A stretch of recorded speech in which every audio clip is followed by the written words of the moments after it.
नमस्कार, मैं हूँ मनविंदर और मेरे चैनल पे आप सभी लोगों का बहुत स्वागत है।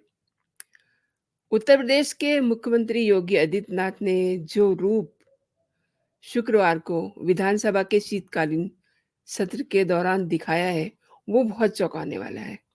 उसको देख के लग रहा है कि ईडी जल्दी ही अखिलेश यादव के पास पहुंचने वाली है। आने वाले दिन अखिलेश यादव के लिए काफ़ी कठिन होने वाले हैं। उन पर जांच एजेंसियों का शिकंजा कस सकता है। आप जानते ही हैं JPNIC centre, Gomti river front घोटाले, अखिलेश यादव के मुख्यमंत्री जब वो थे उस दौरान के हैं। और अचानक से शुक्रवार को इन मुद्दों का विधानसभा में उठना, यानी कि ये दर्शाता है कि योगी बाबा का बुलडोज़र फिर से चलने वाला है और उसका रुख जो है, वो अखिलेश यादव की तरफ है। दरअसल पिछले कई दिनों से अखिलेश यादव एंड कंपनी गाहे-बगाहे योगी सरकार पे आरोप लगा रहे हैं, कीचड़ उछालने का प्रयास कर रहे हैं। इस पर योगी ने कहा कि जो लोग सरकार पे आरोप लगा रहे हैं, उनको अपने गिरेबान में झाँकना चाहिए। उनके कारनामे आज भी लोगों के ज़हन में हैं, सब कुछ याद है उन्हें कि किस तरीके से उन्होंने घोटाले करे। और जो लोग अपने आप को झाँकते नहीं हैं, अपने गिरेबान में झाँकते नहीं हैं, उनको फिर नुकसान उठाना पड़ता है। यूपी में 4 बार इनकी सरकार रह चुकी है, ये भी योगी ने बिना नाम लिए कहा। और उन्होंने ये कहा कि किस तरीके से इन्होंने जनता के पैसे से खिलवाड़ किया है, ये बात किसी से भी छिपी हुई नहीं है। और JPNIC centre, Gomti river front और लखनऊ में बनी हाई कोर्ट की नई खंडपीठ में जिस तरीके से प्रोजेक्ट की डीपीआर में बार-बार बदलाव किया गया, उससे ये साफ है कि सरकार में जो लोग बैठे हुए थे, उनकी मंशा क्या थी, यानी कि उनकी मंशा ठीक नहीं थी। और अखिलेश यादव के सीएम रहते हुए जेपीएनआईसी और जनेश्वर मिश्र पार्क समेत तमाम आवासीय योजनाओं में 200 करोड़ रुपए के घोटाले किए गए हैं। और उन्होंने अपने करीबियों को और अपने चहेतों को बिना टेंडर दिए, यानी कि एकदम नियमों का मखौल उड़ा करके उन्हें लाभ पहुंचाया। अच्छा, ऑडिट भी होता है। ऑडिट में ये कहा गया कि जेपी सेंटर में पूरी परियोजना की 1.5% फीस कंटेंट कंसल्टेंट को चुकाई गई, जिससे एलडीए को करीब-करीब 3.5 करोड़ से ज़्यादा का नुकसान हुआ। इसी तरह जनेश्वर मिश्र पार्क में 6 गोल्फ कार्ट खरीदने के लिए 45 लाख रुपए का एक्स्ट्रा भुगतान किया गया। दूसरा घोटाला है गोमती रिवर फ्रंट का। आप अगर भूल गए हैं, तो याद कीजिए, यूपी में भाजपा की सरकार बनने के बाद मुख्यमंत्री योगी आदित्यनाथ ने गोमती रिवर फ्रंट घोटाले की जांच सीबीआई से कराने की सिफारिश की थी।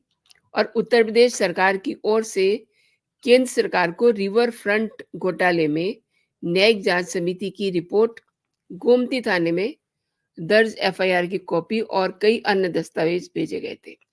इसके आधार पे केंद्र ने पूरा मामला सीबीआई को सौंप दिया था। सीबीआई लखनऊ की एंटी करप्शन ब्रांच ने रिवर फ्रंट घोटाले में यूपी सिंचाई विभाग की ओर से लखनऊ के गोमती नगर थाने में दर्ज कराए मुकदमे को आधार बना करके 30 नवंबर 2017 को नया मुकदमा दर्ज कराया था। इसमें सिंचाई विभाग के इनमें कई लोग अभी रिटायर भी हो चुके हैं। मुख्य अभियंता गुलेश चंद, एसएन शर्मा, काजिम अली, अधीक्षण अभियंता शिव मंगल यादव, अखिल रमन, कमलेश्वर सिंह, रूप सिंह यादव और आदिशासी अभियंता सुरेश यादव आदि नामजद हैं। जैसा कि मैंने बताया, इनमें से कई अधिकारी इस समय रिटायर हो चुके हैं।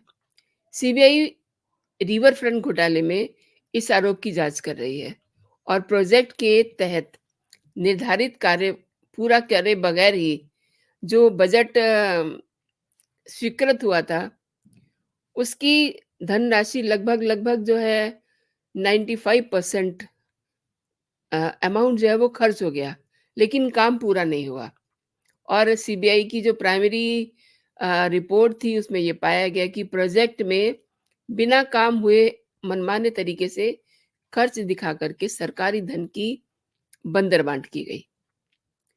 गोमती रिवर फ्रंट प्रोजेक्ट की कुल जो एक एस्टिमेट है, वो है करीब-करीब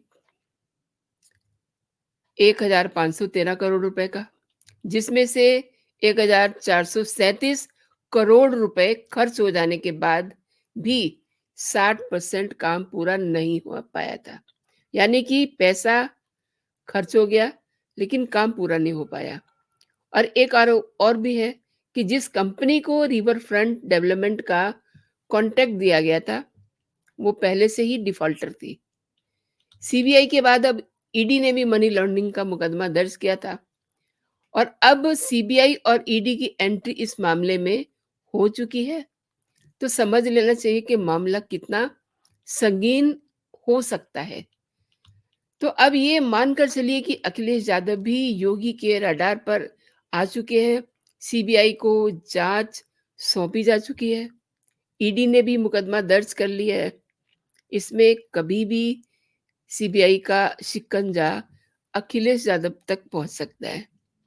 एक बात और, जिस तरीके से मुख्यमंत्री योगी आदित्यनाथ ने शुक्रवार को विधानसभा में बिना नाम लिए इन घोटालों का जिक्र किया है, उससे ये बिल्कुल साफ-साफ लग रहा है कि योगी किसी भी दिन अपना बुलडोज़र चलवा देंगे, जिसका रुख अखिलेश की ओर होगा।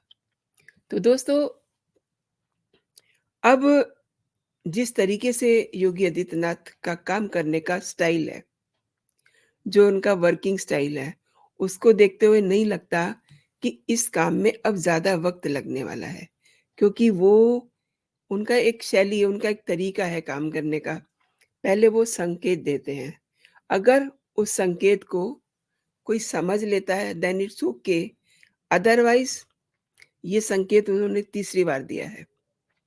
अब अब अखिलेश यादव भी कल से इस पे नौटंकी कर सकते हैं। क्यों?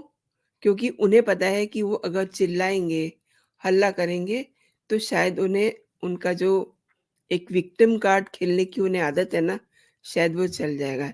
लेकिन इस मामले में ईडी का भी दखल हो चुका है, सीबीआई ऑलरेडी जाँच कर रही है, ईडी ने मुकदमा दर्ज कर लिया है, तो उनका बचना बहुत मुश्किल है।